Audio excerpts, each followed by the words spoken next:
Eleanor Marx, uma mulher revolucionária. Uma escritora revolucionária. Uma pessoa de palavras e ação. Seu ditado preferido: vá em frente. Eleanor Marx viveu sua vida inteira na atmosfera da Revolução Social.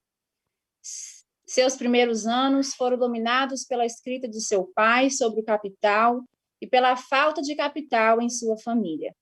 Foi a filha mais jovem de Max e Jane e a mais politizada.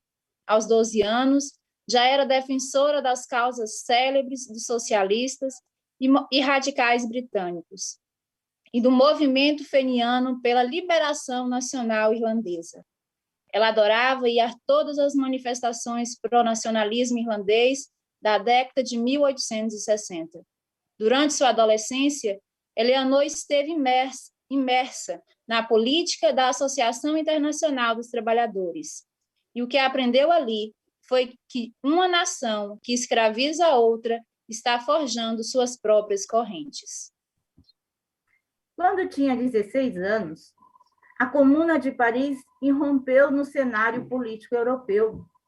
Marx compreendeu o significado daquela experiência, dos parisienses como a tentativa de fazer um motim no céu, estabelecendo o primeiro governo de trabalhadores. A família Marx esteve pessoal e politicamente envolvida na sina da Comuna. Amigos da família foram assassinados durante a supressão sanguinária decorrente dela. Eleanor vivenciou os perigos de ser filha do notório Karl Marx. Foi presa e interrogada enquanto ajudava Laura e seus filhos a escapar. A lembrança daquela grande batalha a inspirou pelo resto de sua vida. Eleanor Marx era a filha física e espiritual de um grupo de mulheres que a definiu tão poderosamente quanto seu pai. Em especial, sua mãe Jane Marx, sua segunda mãe, Ellen Dumont, e a tia Lizzie, a companheira de Engels. Na idade adulta, as suas amizades com as mulheres a sustentaram e a desenvolveram. Essa irmandade é tão importante para entender as forças que fizeram Eleanor quanto seus familiares e amantes do sexo masculino. Em termos de teoria, ela se pautou na obra de Engels para desenvolver uma análise marxista da opressão das mulheres, trabalhando incansavelmente também para garantir que as obras de Marx fossem publicadas e traduzidas. Ela lutou para transformar sua política internacionalista em uma organização real.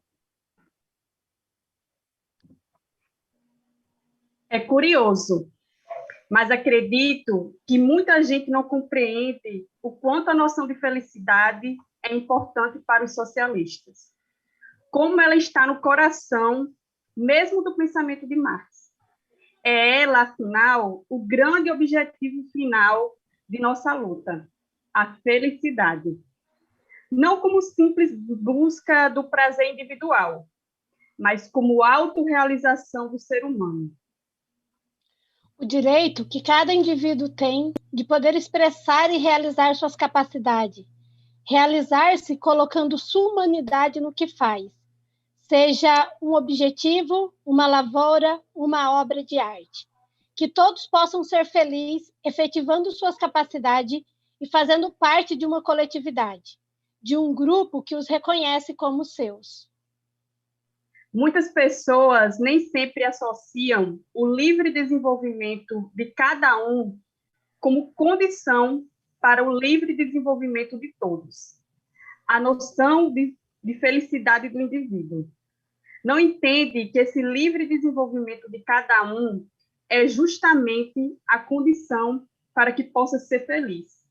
Ou pensam que isso é coisa do futuro e deve ser deixada para o futuro. Não se dão conta de que ser feliz é algo para ser buscado no presente, que não deve ser uma utopia, mas algo necessário, agora, algo para ser tentado desde já, algo que nos faz melhores como pessoa e, portanto, mais capazes para enfrentar a longa luta. Não creio que seja um exagero quando penso que a beleza da vida, a alegria de viver é o que deve nos guiar e é o que nos pode dar alguma força. Que a revolução significa não apenas a busca da vida e da liberdade, mas a busca da felicidade. Boa noite, companheiros e companheiras que estão nos assistindo, que estão aqui na sala do Zoom, que estão pelo YouTube.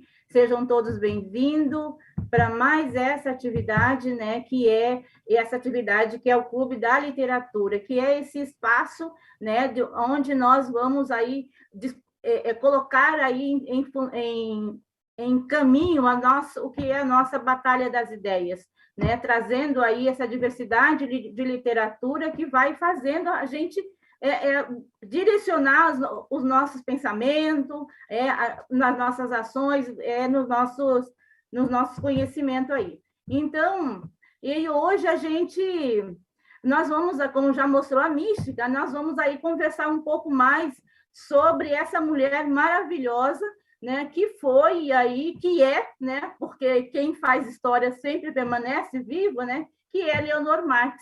Como a Mística já mostrou, ela é filha, né, de Karl Marx e Gene. Então, ela vai trazendo essa presença das mulheres na luta, né, das mulheres, essa força mesmo que é as mulheres nesse processo de construção de uma nova sociedade, de um novo pensar.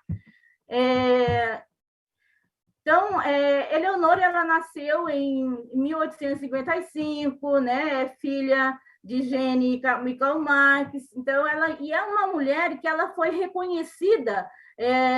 E aí, a gente, nessa pesquisa, por conhecer um pouco mais ela, nós a localizamos como uma mulher que é considerada a pioneira do feminismo socialista, né? A partir da escrita que ela fez, né, sobre a questão da mulher no socialismo, ela ganha essa referência das companheiras como essa mulher que foi a primeira aí a pensar essa questão do feminismo socialista. Então, uma mulher de muita leitura, de muita ação que a gente possa aproveitar bastante, né? E nesse encontro, nós vamos aí, né, a partir da obra do romance Eleonor Marx, filha de Marx, né, que foi aí traduzida pela companheira Maria José Silveira, né, que está aqui conosco. Maria, seja bem-vinda a esse clube, a esses companheiros e companheiras que estão aqui atentos a ouvir, para que a gente possa conhecer um pouquinho mais da Eleonor, né, nesse espaço que a Expressão criou para que a gente possa conversar sobre isso, né, conversar sobre os livros que nós temos que ler, né, para podermos ir avançando na construção naquilo que a gente quer. Então, compas, o livro, a Maria vai falar mais, mas ele traz essa intensa vida, né, que foi a vida da Eleonor Marx, apesar de ter pouco tempo aí aqui na Terra, digamos assim, né, ela teve uma vida muito agitada, de muita militância, de muito compromisso com seu povo. Então, e essa é a primeira, eu acho que é a primeira edição, né, que a Expressão Popular tá fazendo. Então, que tá aí já na nossa agenda de compra de livro, também podemos encomendar o livro, não é mesmo, Maria? Para que possamos né, ler com mais atenção e com mais cuidado. Então, mas a Maria vai fazer esse chamariz hoje para nós, que nós possamos colocar esse livro. Maria José Rios Peixoto da Silveira Lindoso, que é de Goiás, né? Que nasceu em 1947, é escritora, tradutora, editora, né? É formada em comunicação pela Universidade de Brasília, né? E tem uma vasta, né, e orgulhosa currículo, digamos assim, né? Dessa mulher que você é. Então, Maria, quero convidá-la aqui para para se colocar, e colocando, eu vou dizendo que você tem de 20 a 30 minutos para poder trazer esse enfervecer da leitura sobre a Leonor Marx, e depois nós faremos uma rodada de conversas, né, rodadas de perguntas, conforme foram os nossos companheiras e companheiros for colocando, e depois a gente coloca um espaço ali também para que você possa fazer os seus finalmente, né, para que a gente possa dar os últimos recados aí para os companheiros e companheiras. Então, sem muita demora, a gente já passa para você, Maria, para que você possa fazer essa fala da introdução desse importante livro para nós. Boa noite, Maria. Boa noite, Atiliana, e boa noite a todos vocês que estão aqui. E é um prazer estar com vocês hoje e conversar sobre Leonor Marx, essa mulher, como vocês já estão vendo, uma mulher fantástica e muito pouco conhecida entre nós. Eu só queria fazer um adendozinho ao que você disse, Atiliana, porque eu não sou tradutora do livro, eu sou autora do livro. Ah, desculpa. E eu acho que eu vou começar contando para vocês o que me motivou a escrever este romance. A indignação, foi isso, a indignação. Felipe, o meu marido, estava lendo uma biografia do Marx, escrita por Francis Green, e lá viu algo que me estarreceu. O autor dizia que Leonor Marx tinha feito um pacto de suicídio com seu marido, mas só ela cumpriu o pacto, ele não. Como assim? Eu pensei e me perguntei. Leonor foi enganada no último momento de sua vida? Nunca tinha ouvido falar disso. E quem havia feito realmente um pacto com o marido, e ambos se suicidaram juntos quando já estavam velhos e enfermos, foi Laura, a segunda filha de Marx, e seu marido Paul Lafargue. Mas como Leonor, uma pessoa tão especial, poderia ter sido enganada assim?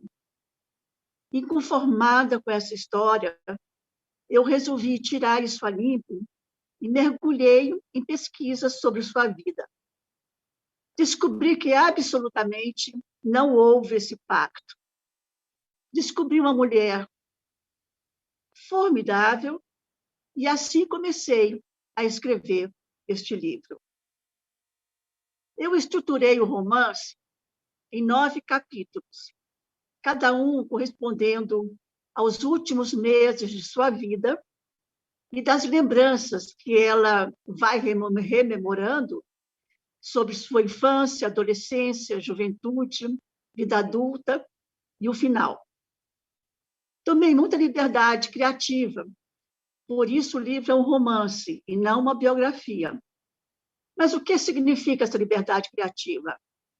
Ela significa a linguagem utilizada, a ênfase dada a tal ou qual aspecto e aos sentimentos e emoções.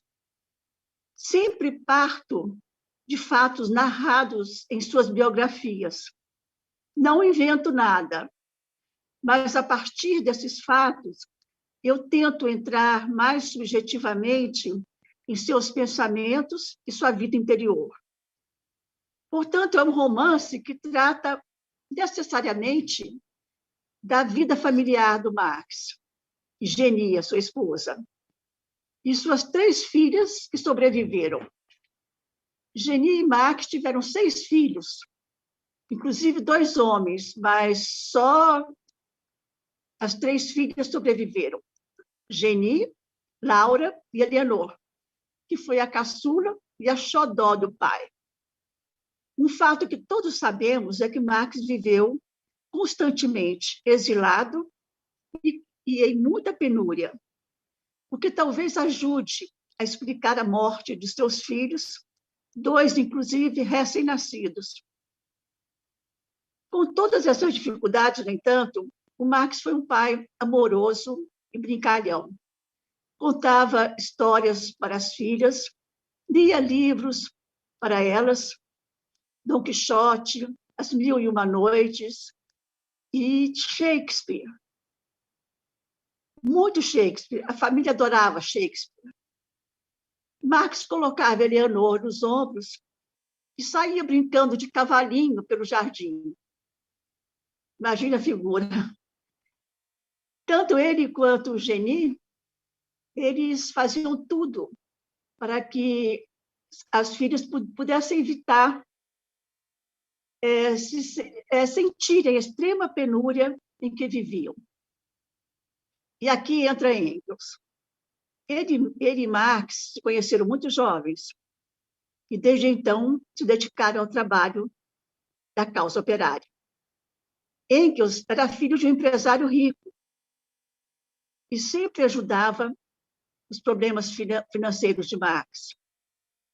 Assim, quando os dois decidiram que era necessário criar uma teoria que desse conta da situação da classe operária, e que Marx era o mais indicado para fazer isso, Engels se propôs a voltar a trabalhar em uma empresa do pai para financiar Marx em condições melhores de trabalho para escrever o Capital. Engels foi um tipo bonachão, bon vivant, amante de vinhos, da boa vida, assim, né, alegre e tal, e tão dedicado à causa operária quanto Marx. Os dois escreveram vários livros juntos, entre eles o Manifesto Comunista, e incontáveis artigos. Assim que o pai de Engels morreu e Marx terminou o primeiro volume de O Capital, Engels finalmente pôde voltar a Londres, vender a sua fábrica e se dedicar à militância, como ele sempre quis. Engels sempre foi um amigo íntimo e assíduo da família e acompanhou toda a vida de Eleanor. Com a morte de Marx, pode-se dizer que ele se tornou um segundo pai para ela. Aliás, todos os grandes companheiros de Marx tinham um carinho especial pela Eleanor quando criança e grande admiração por ela quando adulta.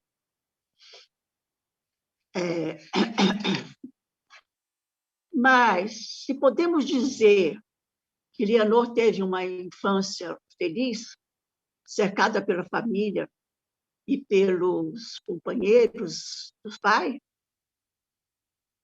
quando ela tinha 16 anos, ela se apaixonou pelo francês Louis Sagarret, um herói da Comuna, que seu pai sempre admirava, mas, a partir daí, a situação da vida de Eleanor mudou.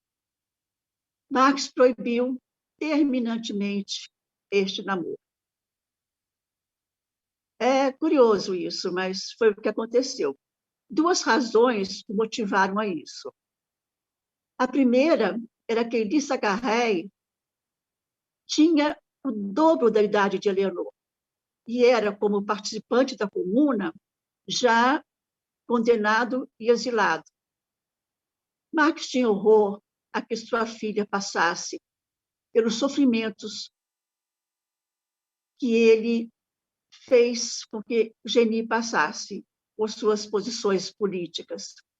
Dizia que não tinha o direito de ter feito isso com a esposa, porque realmente a escolha tinha sido dele, e ele acabou levando a Geni, porque eles se apaixonaram, e ela por ele, a passar por toda essa vida bem dura que eles tiveram. E a segunda razão era que ele acreditava que suas duas primeiras filhas não eram felizes no casamento, também por culpa dele. Esses dois genros assumiram posições políticas que Marx não apoiava e acabaram se distanciando. Ele não queria repetir o que ele achava que tinha sido um erro com sua filha caçula. Eleanor e Lisa Carrai, no entanto, continuaram namorando escondido por 9 anos. Mas, para Eleanor, ir contra uma decisão de seu pai foi um sofrimento insuportável. Viver em oposição a esse pai tão poderoso e querido foi algo tão duro que ela chegou a adoecer. E quando Max, depois de 9 anos, por fim reconheceu que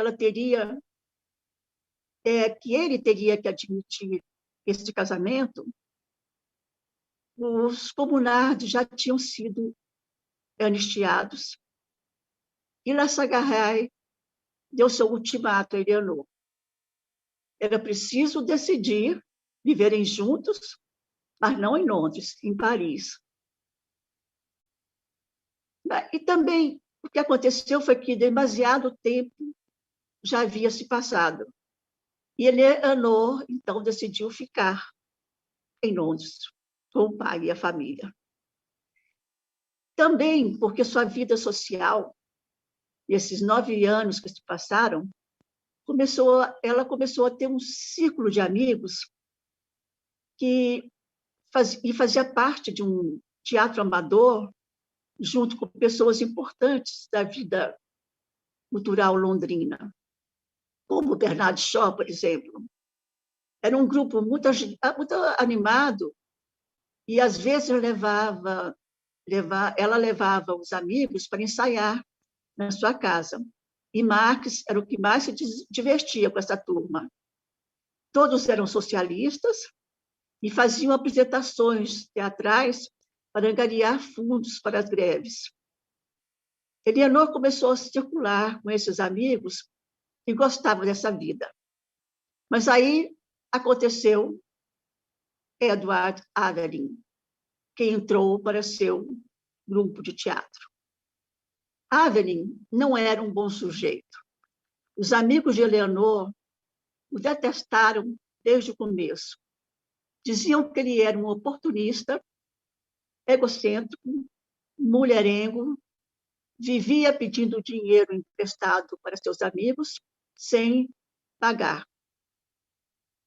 E logo por ele, Eleanor foi se apaixonar outra vez. Ela realmente não admitia nenhum desses defeitos que os amigos alertavam. Marx chegou a conhecer Aveling, mas ele já estava enfermo e viria a morrer 1 ano depois. Com a morte do pai e da mãe, a Jenny, no mesmo ano, ela e Aveling foram viver juntos. Nessa época, Eleanor já estava completamente dedicada à militância operária. Escrevia artigos e panfletos, fazia palestras, traduzia obras, ia às portas de fábrica apoiando as greves. Enfim, era uma militante incansável. Certamente houve um tempo em que Eleanor e Aveling foram felizes, mas foi curto. Logo ele começou a sair à noite sem ela, a pedir dinheiro emprestado a seus amigos, que ela depois se via obrigada a pagar, a deixá-la cada vez mais só e entristecida. Aveling tinha também problemas de saúde, dos quais ela se sentia no dever de cuidar. E com o tempo, o comportamento dele era tão cruel que chegou ao ponto de sequer conversar com ela. Vocês verão isso com detalhes no livro. Eleanor encontrava forças e alegrias durante esse tempo todo no movimento operário e no trabalho de organização dos manuscritos do pai, que ficaram sob sua responsabilidade, os manuscritos inéditos. Ela participava de incontáveis reuniões, trabalhou na Segunda Internacional, era uma oradora requisitada, ela realmente fazia parte assim, dos grandes comícios e também nas portas de fábrica, das greves. Viajava para onde era chamada, para dar palestras e apoio aos movimentos. Escrevia artigos, panfletos. Foi pioneira, como vocês disseram, já do feminismo socialista. Escrevia artigos sobre a situação da mulher. Era realmente uma militante exemplar. Mas aconteceu também outro fato que iria marcá-la muito. Depois da morte de Engels, Lentjen, que era a governanta da família Marx, desde que eles saíram da Alemanha, passou a ser governanta do Engels e muito amiga dele. Quando Lentjen morreu, a ex-esposa de Kautsky, Louise, foi indicada por companheiros do partido alemão para ser sua governanta e cuidar dele, cuja enfermidade também já começava a se agravar. Pouco depois, no entanto, Louise se revelou uma pessoa de péssimo caráter e começou a fomentar um falso desentendimento e separação entre Engels e as filhas de Marx, pretextando cuidados com a saúde. Ela não deixava Louise conversar a sós com ele. A partir daí, Eleanor mal pôde se encontrar com Engels como antes e começou a temer que Louise estivesse manipulando Engels em sua fragilidade de enfermo e planejasse ficar com os papéis de Marx que estavam com ele. No meio de toda essa intriga, Avelin tinha problemas graves de saúde e, em certo momento, Eleanor tomou uma decisão que depois ia se mostrar contra ela, e foi se afastar por um tempo do trabalho com o movimento social para cuidar do marido. Que continuava o marido, o Avelin, a fazer chantagens, e pleiteava uma parte do dinheiro que Engels dera a Eleanor. E pleiteava esse dinheiro para evitar um escândalo de uma certa senhora. E, sobretudo, com tudo isso, deixava Eleanor só, sem explicações, e mesmo sendo cuidado por ela. Ele voltava para casa à noite para ser cuidado pela Eleanor. E de manhã saía outra vez. Não conversava mais com ela, sequer respondia às suas perguntas, um gelo completo e seco, um tratamento abominável. Por fim, Engels morre sem que Louise permitisse que Eleanor estivesse presente em seus últimos momentos. Agora vejam vocês. Eleanor perde Engels, seu grande amigo e incansável aliado. Para cuidar de Avelin, ela perde o contato com o movimento social, que era o que mais a animava. Sente que já não está conseguindo trabalhar como deveria com os papéis do pai. Sabe que o movimento socialista estava passando por uma grave crise. Os velhos companheiros do pai já estão mortos ou presos ou distantes. Sente-se cada vez mais só e impotente. E é justo nesse momento que ela recebe a carta da mulher que diz ter se casado com Avelin e exige que Eleanor o deixe livre.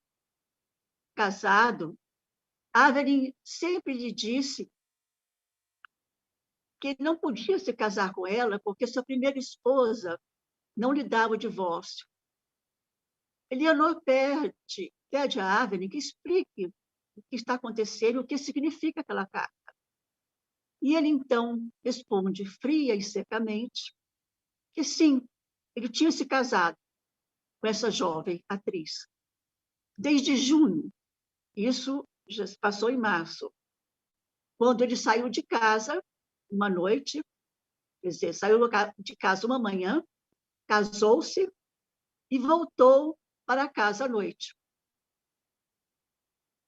Já tão fragilizada com tudo que lhe vinha acontecendo, Eleanor se vê, então, sem forças para suportar essa traição de quem ela considerava seu marido verdadeiro.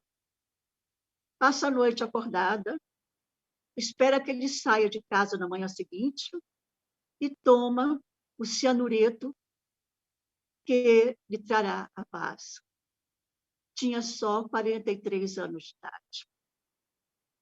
Então, essa é a história que eu conto no meu livro e que vocês ou já terão lido, ou se não estiverem, já não tiverem lido, eu espero que se motivem a ler e a conhecer com detalhes toda essa luta da Eleanor Marx.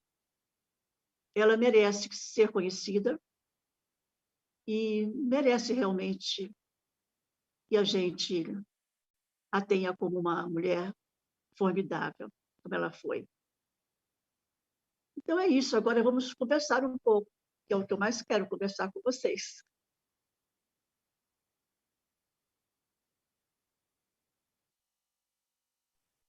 Que mulher fantástica, não é mesmo, Maria? É uma mulher que de muita presença. E, assim, a história de Eleonora, ela nos lembra também muito as nossas histórias, né? As histórias das mulheres que estão aí à frente da luta. Então, não é muito diferente daquilo, né, do que nós mulheres vivemos. Então, é muito gratificante ouvir e estudar essas mulheres para que a gente possa aprender bastante.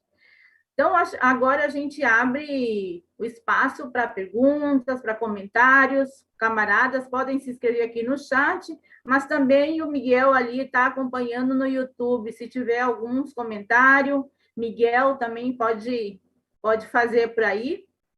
E estamos abertos, companheiro, e a Maria está ali para nos ouvir também, né, as nossas curiosidades com relação a Eleanor Marx, né, essa mulher que foi uma grande lutadora e, como eu já disse antes, também, e continua sendo, né? Porque quem faz uma boa história, ela vai sempre sendo estudada, está sempre viva e contribuindo com cada passo que os movimentos, que a luta do povo vai fazendo. Miguel, tem alguma contribuição do YouTube, comentário? Ainda não, Atiliana. Só comentários gerais sobre a obra, que é maravilhosa.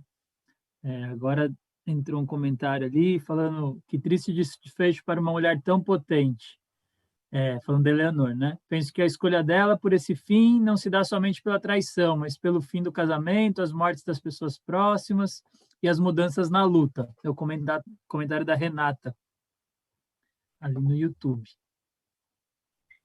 A Jailma coloca aqui também, aqui no chat, que a história dura, que sigamos firmes para derrubar o capitalismo e o patriarcado, né? O assédio à mulher na literatura, que a Ju colocou. Aí aqui dizendo histórias maravilhosas, né? Dessa mulher, todas aí dizendo esse comentário. Então, estamos abertos aí. Podemos fazer questões, compas.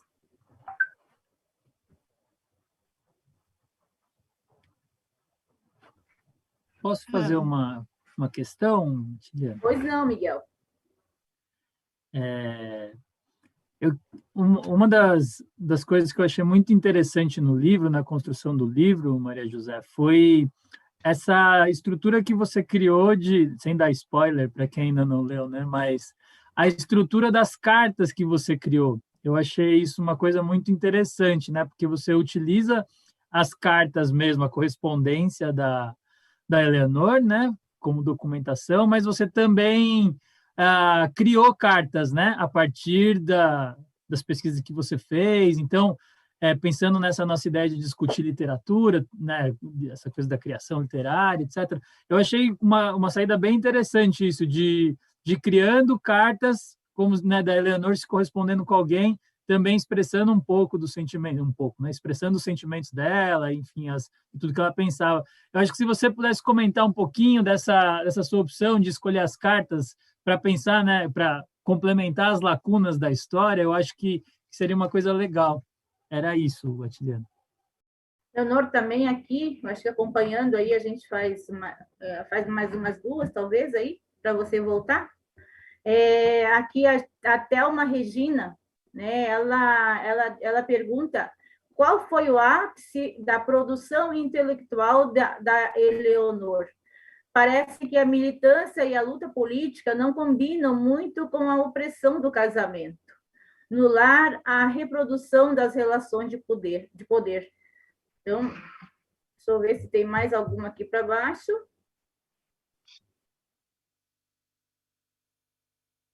A Luciana dá parabéns para Maria, que foi um processo de pesquisa. Como foi seu processo de pesquisa para a escrita do livro? A Luciana perguntando. Denise Garcia, Eleonor é um exemplo para que nós mulheres não esqueçamos da potência que somos nas lutas e o que podemos representar nestas em que a vida de Eleonor em que a vida de Eleonor contribuiu para a sua vida, Maria? Essas são até agora, Maria, acho que tu pode retornar, respondendo e fazendo os comentários aí que nossos companheiros e as companheiras fizeram. Com você, Maria. Você fechou o teu vídeo, seu áudio. Maria, tu fechou o teu áudio. Maria, tu fechou o áudio. Está desligado o teu áudio ainda? Aí. E agora? Tá certo, tá ótimo. Bom, são várias perguntas e vários tópicos, né? Começando pela pergunta do Miguel, os comentários do Miguel, sobre as cartas, né? As cartas realmente foram uma opção que eu adotei, porque na época era uma época de grandes missivistas, né? As pessoas escreviam cartas umas para as outras e assim de maneira constante. A Eleanor, desde pequena, escrevia muitas cartas para os companheiros do pai, para o Engels. Ela realmente sempre foi assim uma assídua correspondente de todos eles, mesmo criança. E depois continuou isso a vida inteira. E na época, então, que ela estava mais deprimida, ela escreveu muitas cartas para os amigos dela, né? Então, eu achei que eu reproduzi várias cartas dela mesma, né? E achei que poderia, pelo que eu tinha lido dela, todos os sentimentos que passavam, eu não teria como eu colocar o romance, a não ser através assim realmente de cartas, que eram coisas bem íntimas dela, assim, bem o pensamento dela, assim, bem mais interiorizado. Eu achei que através das cartas seria realmente uma opção para fazer isso. Não, vocês podem até dizer, pô, mas que ousadia escrever a carta como se fosse Eleanor. Mas isso está bem, bem marcado no livro, as que estão escritas por mim, e todas elas foram escritas a partir de fatos narrados, outra vez, né? Não inventei nada naquelas cartas. Elas são cartas que saíram assim de vários momentos da vida de Eleanor que estão em sua biografia, e foi a maneira que eu encontrei realmente de contar isso a partir do ponto de vista dela. E eu acho que acabou dando certo, né? Foi uma espécie de uma mimetização do que ela poderia falar, mas é isso. No momento que eu estava pesquisando, e aí eu já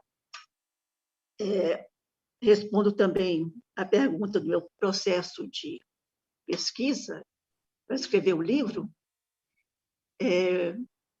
No momento que eu estava pesquisando, eu li muito sobre a família Marx e li várias biografias de Eleanor. Li também sobre o Engels. E, claro, não li tudo que tinha, porque realmente nem havia um acesso muito grande, né? Estão aparecendo novas biografias que, na época que eu escrevi esse livro em 2002. Ainda não tinham sido publicadas, aqui eu não tive acesso a elas. E a biografia que eu tive realmente como assim, a fonte principal da minha pesquisa foi a da Ivone Cap, uma inglesa. É uma biografia em 2 tomos e que realmente destrincha a vida de Eleanor. Então, eu me achei assim, vamos dizer, legitimada para escrever essas cartas, para contar realmente, a partir do que poderia ser uma escrita de Eleanor, o que ela estava passando. Então, foi isso. E do processo de escrita, essa pesquisa foi fundamental, né? Assim, foi só depois que eu pesquisei tudo que poderia pesquisar, é que eu comecei a escrever o livro.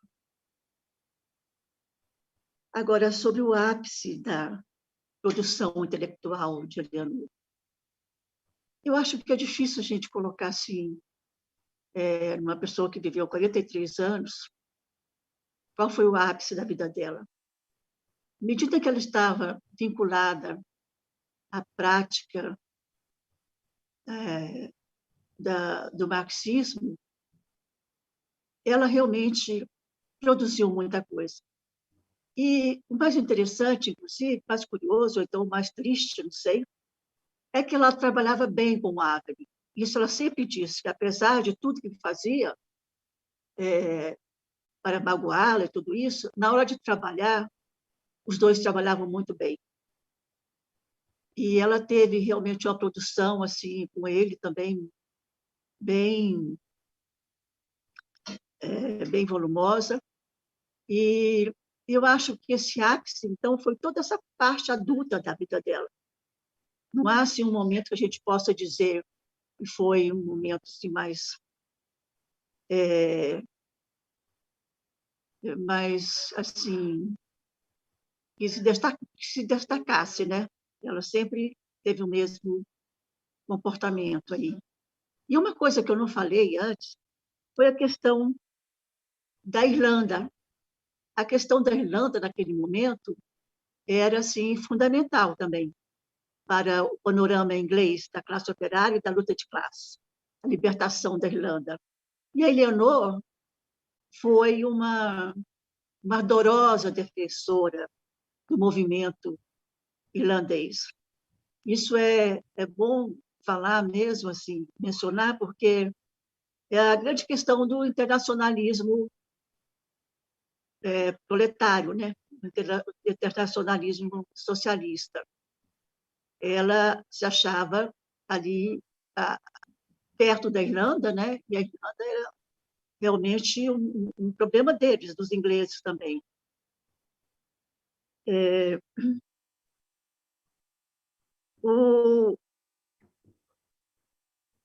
Que mais perguntou aqui? A opressão do patriarcado, realmente, a opressão masculina às mulheres é algo que até hoje as mulheres sofrem, né? Até hoje, com o feminicídio, que é o máximo dessa opressão masculina sobre as mulheres, o feminismo nós vemos crescer aqui no Brasil, né, constantemente, no mundo inteiro também. Então, é uma questão assim que a mulher se coloca para a luta feminina de uma maneira muito dura, muito urgente e necessária. E isso, a Eleanor, na verdade, nesse aspecto, ao aceitar o Avery e esse amor que ela tinha por ele, ela testou um pouco na prática, né, do que ela poderia ter se separado dele perfeitamente. Ela que era a dona do dinheiro. Ela sempre foi a dona do dinheiro, porque o Engels, depois de morto, também deixou para ela uma herança. Então, a gente, assim, é até preciso reconhecer isso, que na prática, ela acabou não vivendo, né, o que seria aconselhado. O Avery, realmente, ele era detestável. Agora, ela dizia que, primeiro, os dois trabalhavam muito bem juntos, e que isso para ela era super importante, e era mesmo. E segundo, que ela não acreditava muito no que os amigos falavam, não acreditava que ele poderia ser assim. Depois que o comportamento dele começou a ser muito agressivo a ela, né? Aliás, nem agressivo ele era indiferente, né? Essa indiferença, essa crueldade que é também de uma agressividade enorme, né? Ela dizia que ela queria entender e era uma pessoa tão inteligente que ela sabia que tinha alguma coisa com o Avery.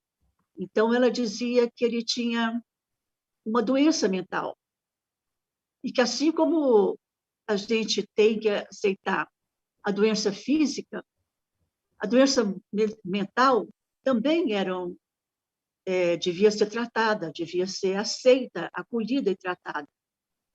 E, com isso, ela defendia o Avery, né?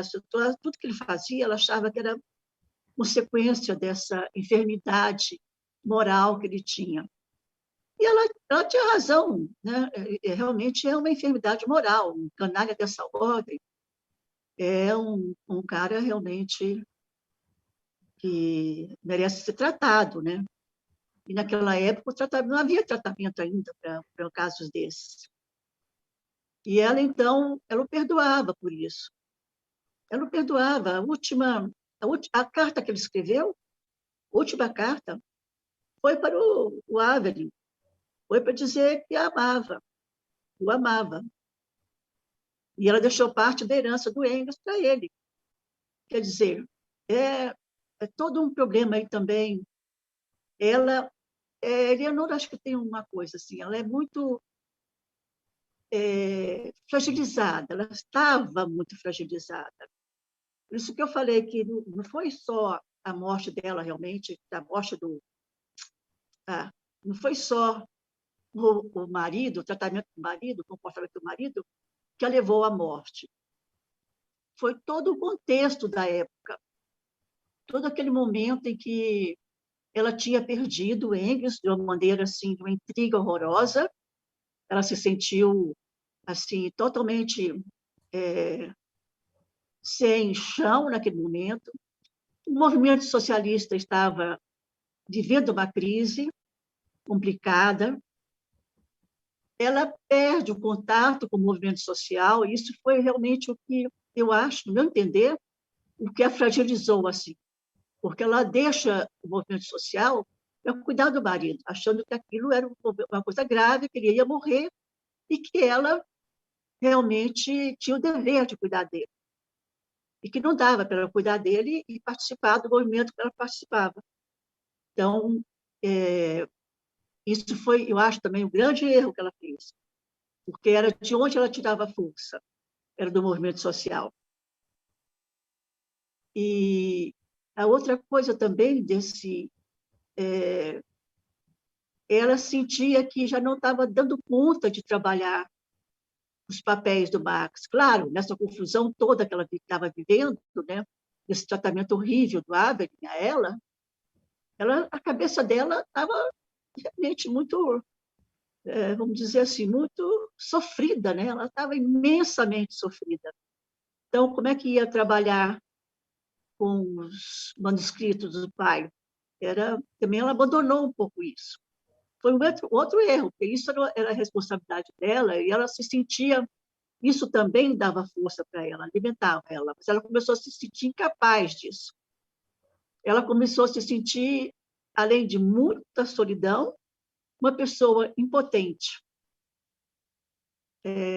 Então, foi todo esse contexto que fez com que ela se suicidasse, depois de saber que o Avelin tinha se casado com essa jovem atriz. Mas vamos falar que a Eleanor realmente ela tentou entender o Avelin, o máximo que ela pôde. E, enfim, né? Ela foi uma mulher do seu tempo, né? Do século XIX, e tinha muitas dificuldades, assim, enfrentava muito mais problemas do que nós hoje, né? Apesar de também cada uma de nós enfrentar os problemas todos que aparecem pela condição de ser mulher, né? Mas ela tinha ainda mais isso. E ela, quando ela começou a morar com Avelin, sem o casamento oficial, ela estava indo contra a sociedade vitoriana da época. As pessoas não aceitavam isso. Ela, inclusive, escreveu a todos os amigos, até a amigos operários, dizendo que ela estava se casando com Avelin, mas não era um casamento oficial, não era no papel, mas era um casamento verdadeiro, e que ela dava a eles o direito de não aceitar o casamento dela se achasse que estava errado. Se eles achassem que estava errado, eles poderiam simplesmente excluí-la de suas amizades. E alguns fizeram isso, por incrível que pareça, alguns fizeram isso. Ajudados, talvez, pelo fato de ninguém gostar do Avelin, né? Então, é complicado tudo isso, né? É muito complexo tudo isso. Você vê o Marx ter sido assim tão autoritário mesmo em relação ao Lisa Carraj, também é outra coisa que se coloca para a gente, né, hoje. A gente pensa, poxa, como é que foi possível isso? Mas ele era também um homem do século dele, né? E ele se achava culpado do sofrimento que ele trouxe para a Jenny e para a família toda, e achava-se culpado também pelo casamento infeliz das filhas. Não queria que isso acontecesse com a Eleanor, e achava que estava com a razão, né? Realmente, o Lisa Carraj era um perseguido, um exilado, já, inclusive, julgado culpado, tinha o dobro da idade de Eleanor. Realmente era uma decisão complexa ali para ser tomada, né? E a Eleanor simplesmente não suportou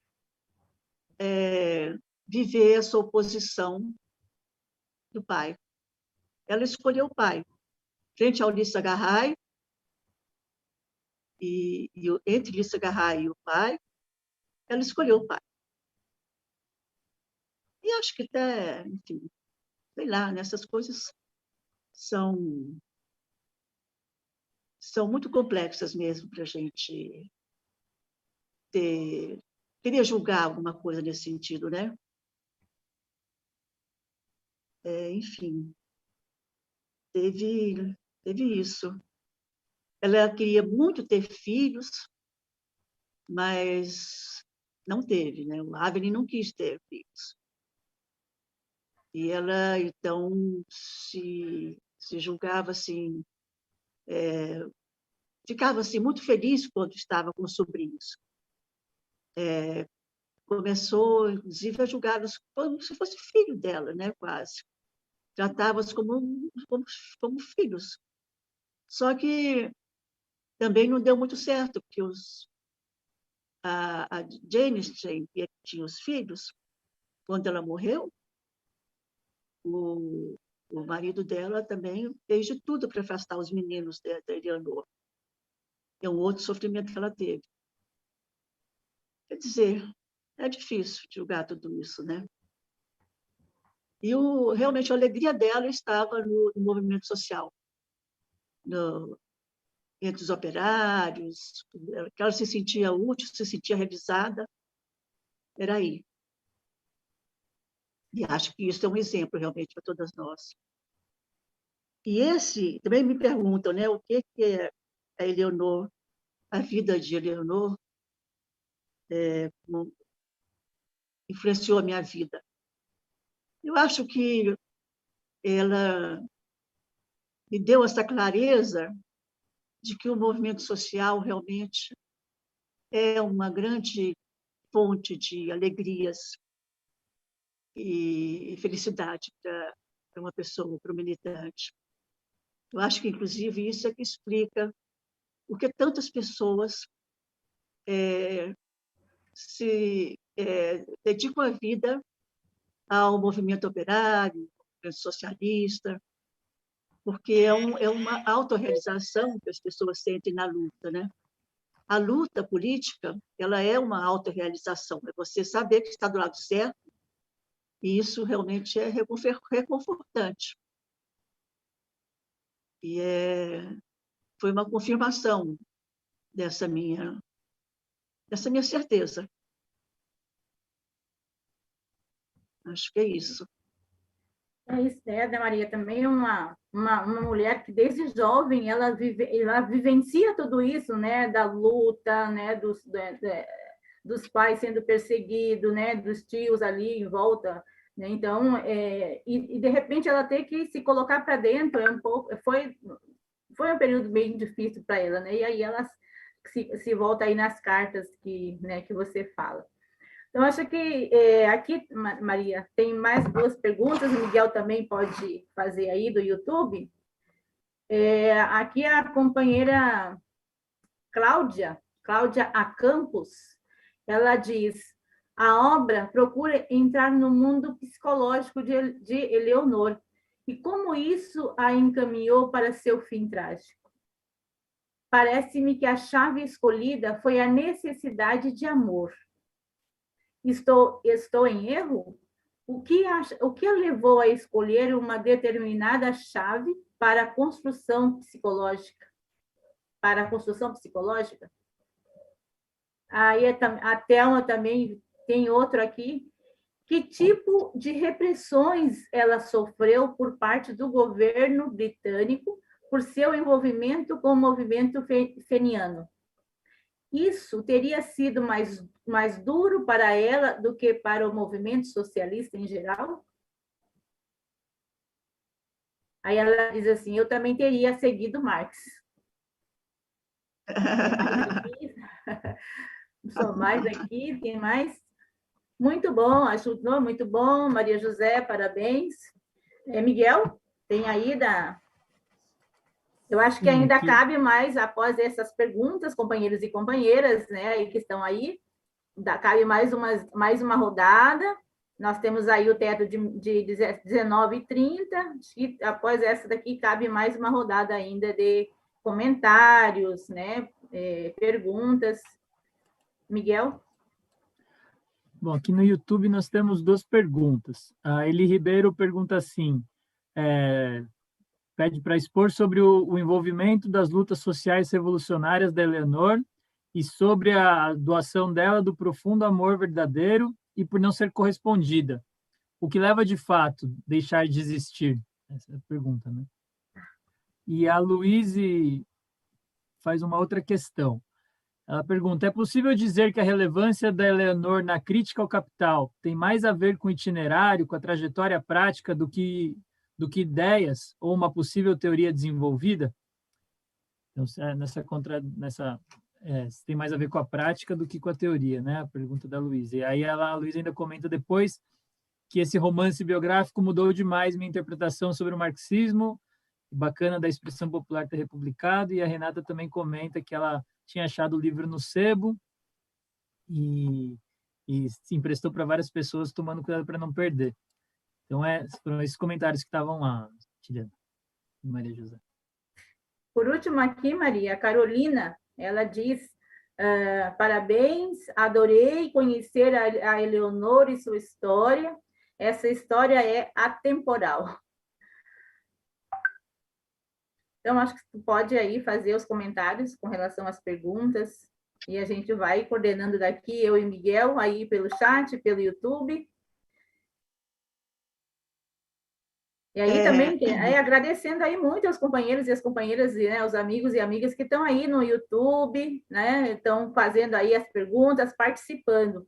Acho que é assim que a gente vai melhorando o nosso conhecimento, né, se aprofundando naquilo que a gente constrói no nosso dia a dia de lutadores e lutadoras do povo. Então, Maria, com você. Bom, parece que essas perguntas agora são mais difíceis do que a primeira rodada. Olha, mas isso é ótimo, né? Me obriga a pensar também. Acho que justamente essa conversa é uma maravilha. Para uma autora, é uma maravilha. Esse retorno, né, de leitores e de prováveis leitores depois. Olha, eu acho que o mundo psicológico da Eleonor, eu não sou psicóloga, né? Então, realmente, é difícil ter uma avaliação assim.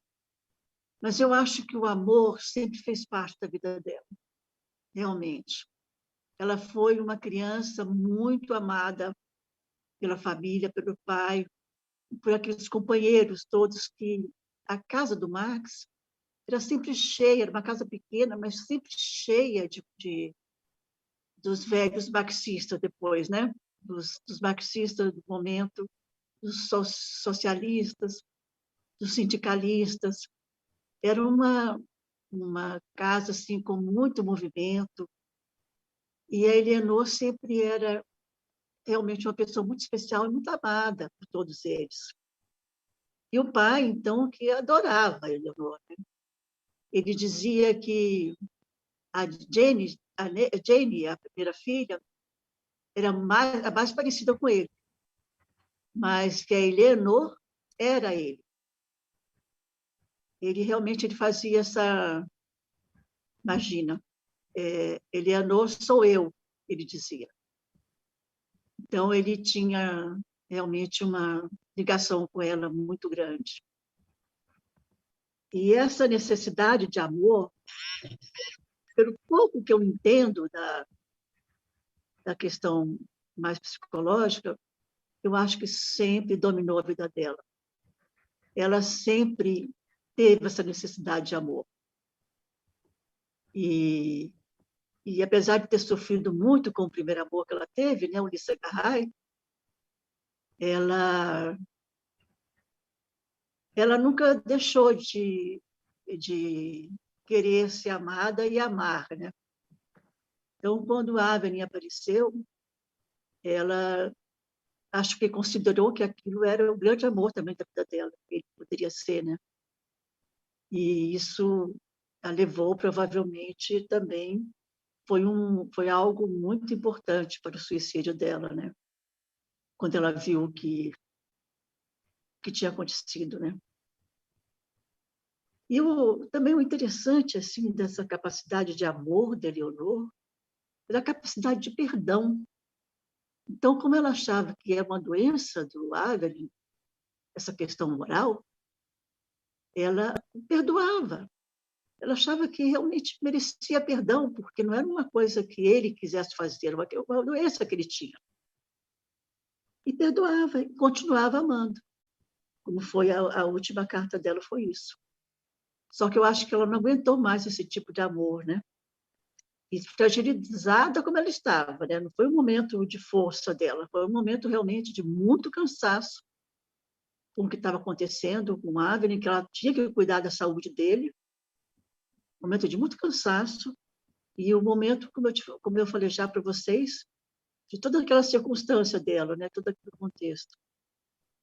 Se não fosse isso, acho que ela teria conseguido, mais uma vez, ir em frente, né? Agora, a repressão que ela sofreu, eu não vi casos assim de repressão como a gente entende hoje repressão. Houve um momento em um comício maravilhoso de mais de 300.000 pessoas no Hyde Park, lá o grande parque de Londres, né? Que ela foi uma das oradoras e conseguiu realmente um entusiasmo enorme ali das massas e tudo. Ela depois teve uma repressão policial ali no comício e ela foi, deram uma cacetada na cabeça dela e ela caiu, mas conseguiu se levantar e um companheiro também conseguiram sair daquele espaço ali de luta, né? Mas, assim, eu não me lembro de outra repressão que ela tenha sofrido, não. A Irlanda dominava, assim, os aspectos da repressão naquele momento dela, né? Inclusive, eles sim, eram presos, torturados e tudo isso.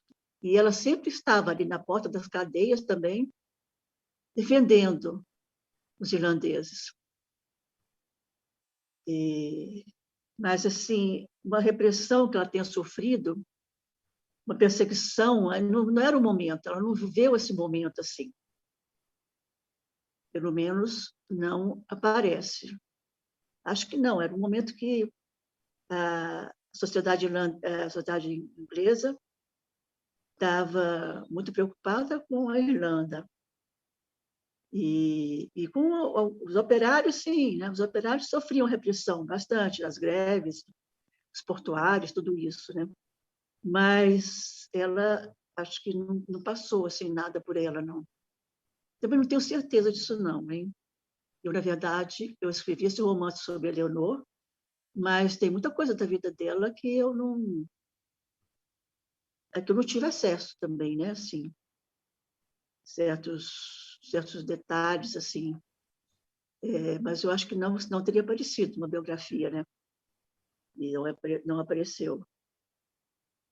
Nenhuma biografia sobre ela fala de uma repressão que ela tenha sofrido. Como era o envolvimento dela com o movimento social? Eu acho que era uma militância assim, integral, né? Ela fazia de tudo, como quem já foi militante sabe, né? Que o militante realmente ele tem que ser um faz-tudo, né? Ela fazia tem momentos que ela, inclusive, levava os lanches para os grevistas. Ela fazia esse tipo de papel também, mas o papel intelectual dela era talvez o mais forte nesse sentido, porque ela teve muitos panfletos, escreveu muitos panfletos considerando as lutas do momento, e participava, ia nas portas de fábricas, ela viajava, quando o movimento chamava ela, em qualquer cidade ali da Inglaterra, a fama dela era grande, como oradora, como uma pessoa que conseguia realmente mobilizar o povo, né? Ela conseguia isso. Então, ela era muito chamada, e para conversas também, tudo isso. E ela teve eu acho que ela teve um papel intelectual grande, mas eu acho que ela era mais assim, ela não estava preocupada em ter uma teoria, não, ela estava preocupada em divulgar a teoria do pai, né? A teoria socialista que o pai e o Engels tinham criado. Ela era uma grande divulgadora das ideias do Marx e do Engels e das ideias socialistas naquela época. Era isso. Aliás, ela não se considerava uma intelectual. Os manuscritos do pai, ela tinha muita dificuldade, assim, dificuldade no sentido de ela se sentia tendo uma responsabilidade muito grande para ela. Então, sempre estava às voltas com isso, com Engels, com outros amigos do Marx, que no livro eu falo o nome dele, mas aqui não tem muito sentido falar. Então, a resposta a isso deve ser uma teoria. Eu acho que ela era mais divulgadora e era mais uma pessoa da prática. Eu acho que a contribuição dela, assim, mais teórica, talvez, tenha sido em relação à luta das mulheres. E da sua situação operária. O pai dela e o Engels queriam que ela escrevesse uma história do movimento uma história do movimento social dos trabalhadores da Inglaterra. Eles achavam que ela era a pessoa que mais teria condições de escrever essa história.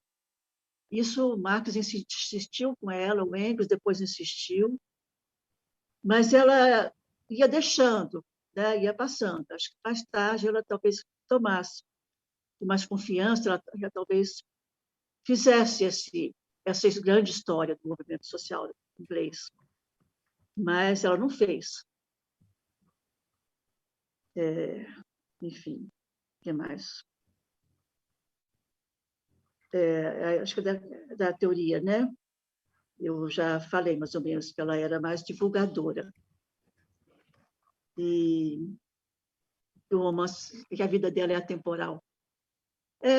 Acho que enquanto existir a questão da desigualdade social, das lutas operárias, enquanto existir uma luta, em qualquer situação, aqui, por exemplo, eu tenho certeza que ela estaria lutando com os indígenas contra a PL 490, né? Eu acho que ela é atemporal porque a luta ainda é uma luta assim, crescente, né? Que a gente tem que travar. E, nesse sentido, ela é um exemplo mesmo atemporal para todos nós. Acho que é isso que eu teria que dizer. Certo, Maria, muito boas.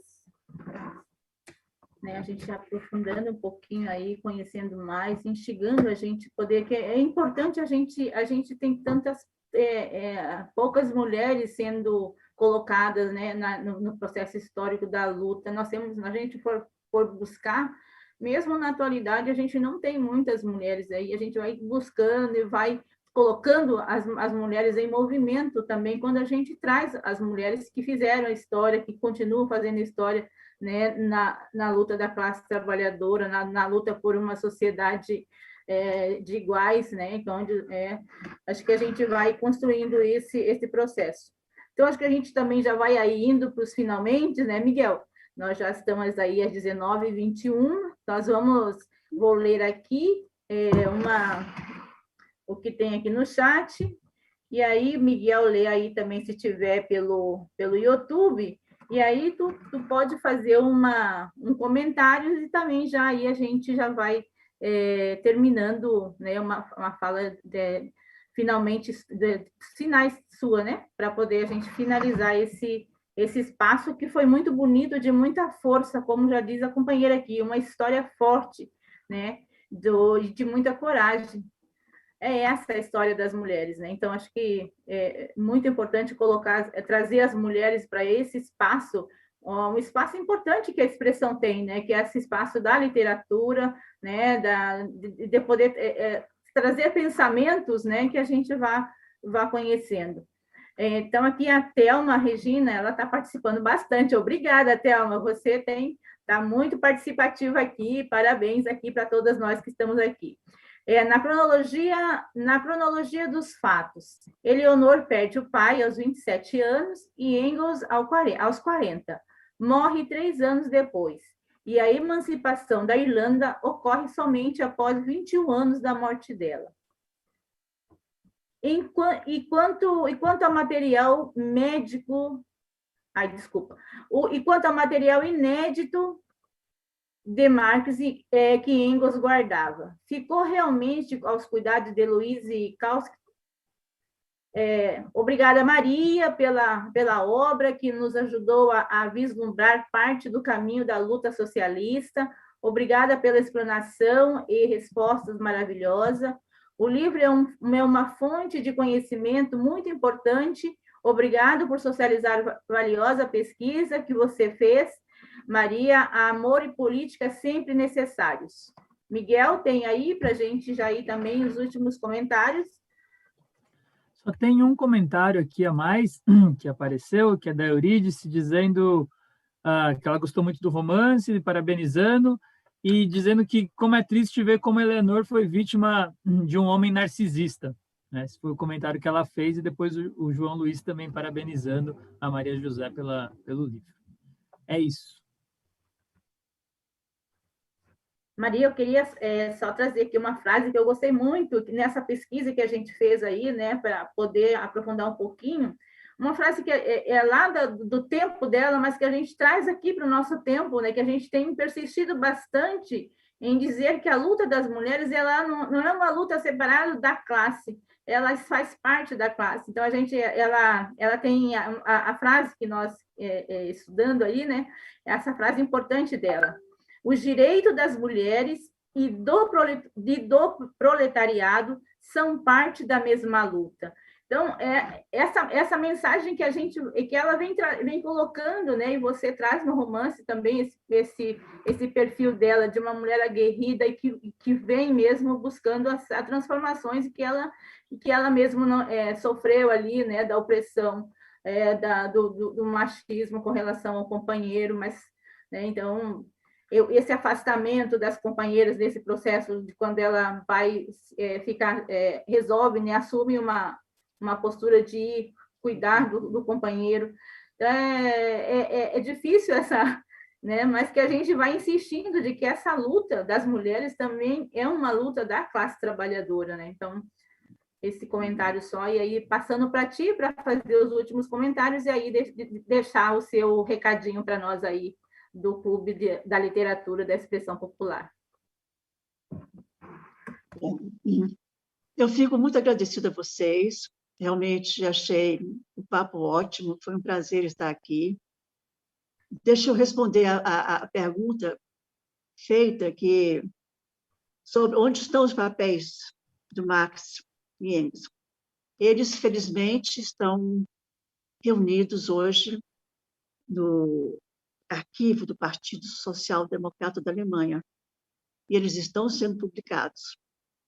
E há também na Rússia um grande arquivo e pesquisa sobre esses papéis. Então, sim, foi só a Louise Kautsky não ficou com eles, não, graças à luta de Eleanor. Bom, eu quero dizer também que quando falaram da luta atemporal, eu só citei a luta indígena, mas eu acho que hoje a Eleanor também, com certeza absoluta, ela estaria conosco na luta pelo impeachment, na luta do MST, pela terra e a reforma agrária, estaria na luta com o MST, na luta do sem-teto, estaria nessas lutas todas, nessa luta pelo socialismo, seria uma companheira nossa, muito, muito fantástica seria a contribuição dela.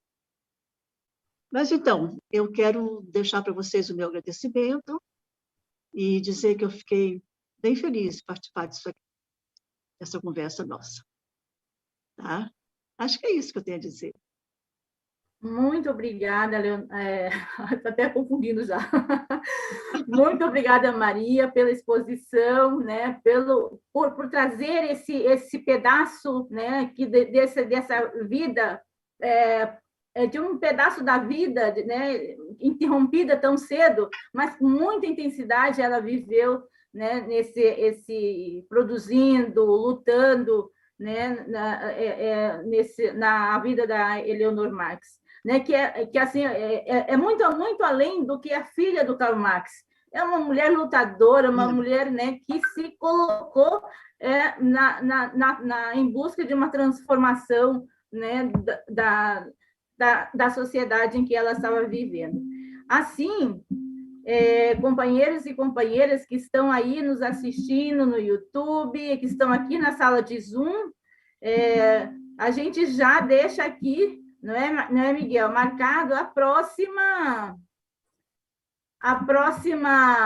o próximo clube, né? Só tô buscando aqui a data para deixar certinho.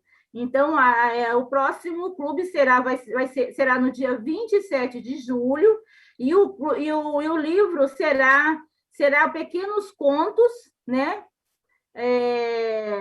Não, desculpa. O próximo livro, mês de julho, que debateremos no Clube da Literatura Pequenos Contos, para começar o dia, Leonardo Sakamoto, né? Será o dia 27 de julho.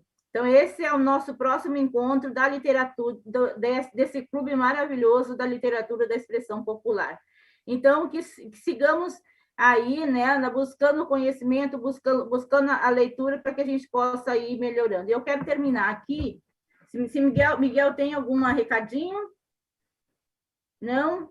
Então, agradeço bastante a quem aguentou até agora nos ouvindo, e aí essa exposição maravilhosa de Maria, e termino aqui com um poema que diz tudo do que essa mulher é, né? E que nós, enquanto mulheres, estamos colocando. Vou trazer aqui um poema da Diva Lopes, lá do Maranhão, esse poema intitulado Mulher. Uma vida, um caminho, um destino, reproduzido, endurecido, submetido. Uma ousadia, uma rebeldia, uma transgressão, que se faz necessário. Boa noite, obrigado a todas e a todos que nos acompanharam, e esperamos aí para o próximo dia 27 de julho no nosso Clube de Literatura da Expressão Popular. Obrigada.